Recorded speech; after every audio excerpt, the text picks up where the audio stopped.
The intrinsic value of people's enthusiasm is unshackled by the context of a real or fictional environment. So long as the world accords recognition for the applied fulfillment of this enthusiasm, it stands that people will not lose touch with their own reality.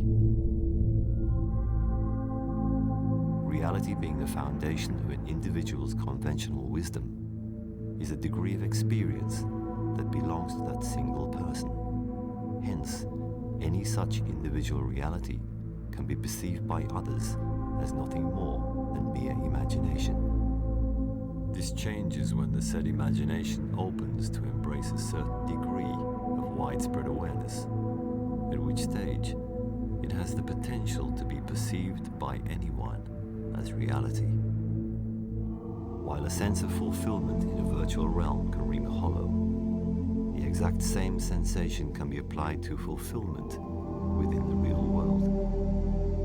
Just as any attempt to store eternity in digital files, in fact, limits itself to the finite, so reality constrains itself to the biological lifespan of each human being.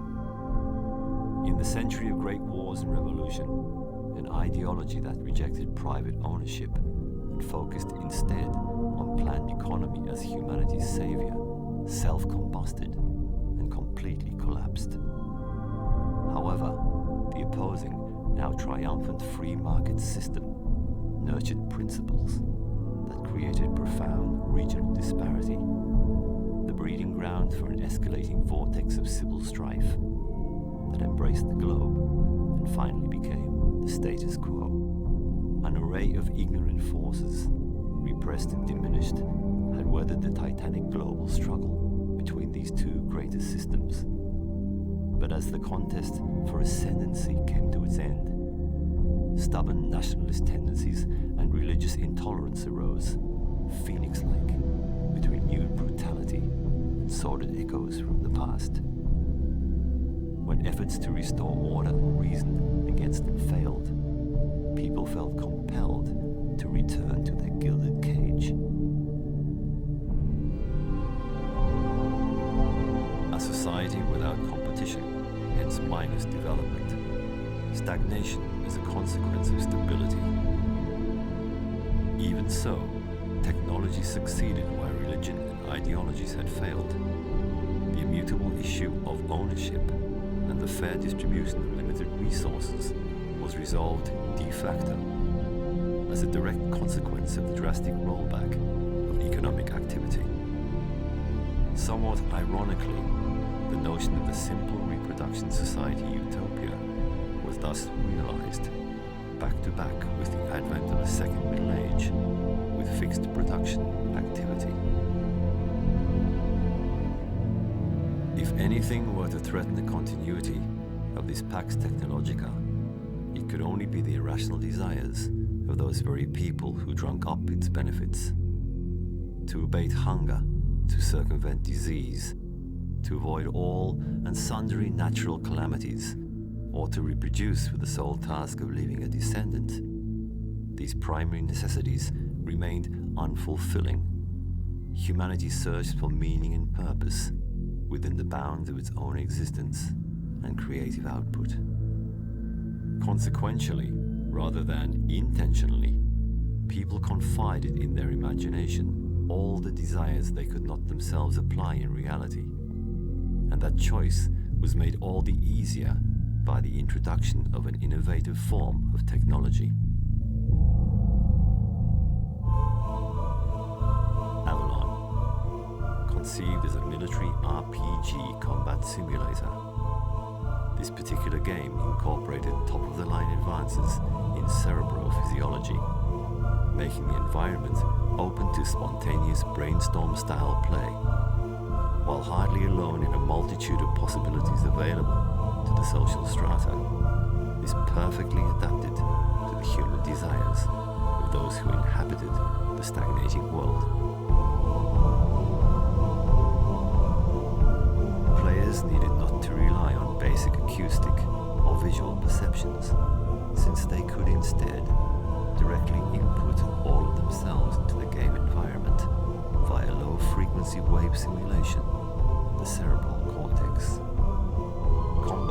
set within the context of a program game scenario, and the player's passion injected into operative avatars that enacted their expectations and actions, the rewards coming to those worthy thanks to an impartial evaluation system. A limited number of basic rules ensured that chances were to be spread evenly, and unlike the real world, outcomes could be repeatedly challenged. No wonder then that people got hooked on the game. Avalon immediately besotted gaming aficionados around the globe, including a growing number of illegal groups called parties. There was, however, a controversial aspect to this game, in that it proposed a world full of destruction, mass murder, betrayal, and self-serving cynicism. So everybody had to face the truth, the unrestrained yearning for an answer to the meaning and purpose of it all. The essence of humanity most people were looking for found solace in this violent struggle.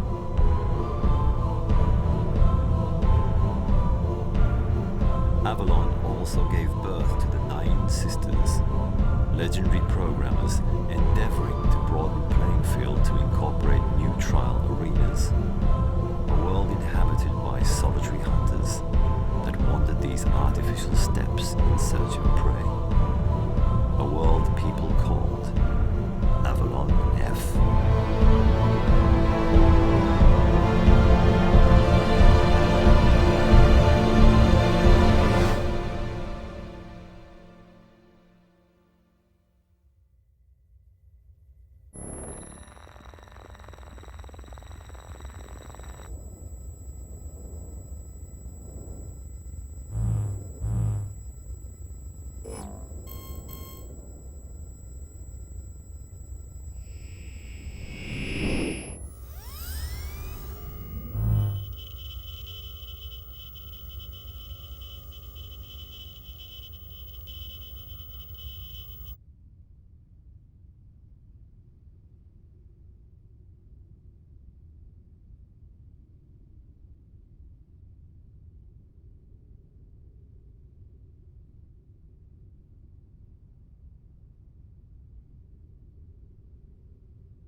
Player 0538, it's too bad that you had to die. Do you wish to access the field again? Of course. Penalty will be taken off from your EXP. 9 sisters, bestow your guidance onto player 0538. I don't need your help.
Car is stranded.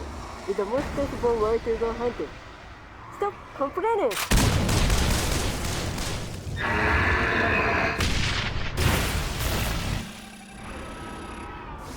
NRL, I hear you've got 2 kids. What about it? I heard you have to game to support your family because you're Ike and Junkie husband. Well, I had to kill all the cats together with her parents.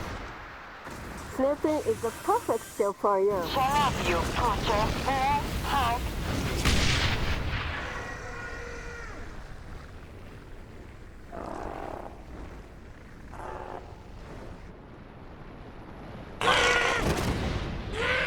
What's so funny, Lucifer? This film might be after some big game. The matter? The hand might have been taking the big bus. That end boss is mine.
Player 0538, you may solo, but perhaps you might consider purchasing a transportation gadget soon.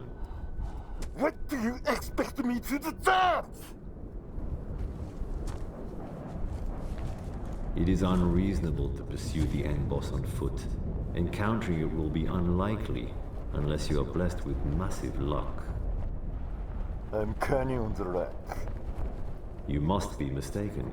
Your luck stat is exceedingly low. Lady Luck is looking over my shoulder.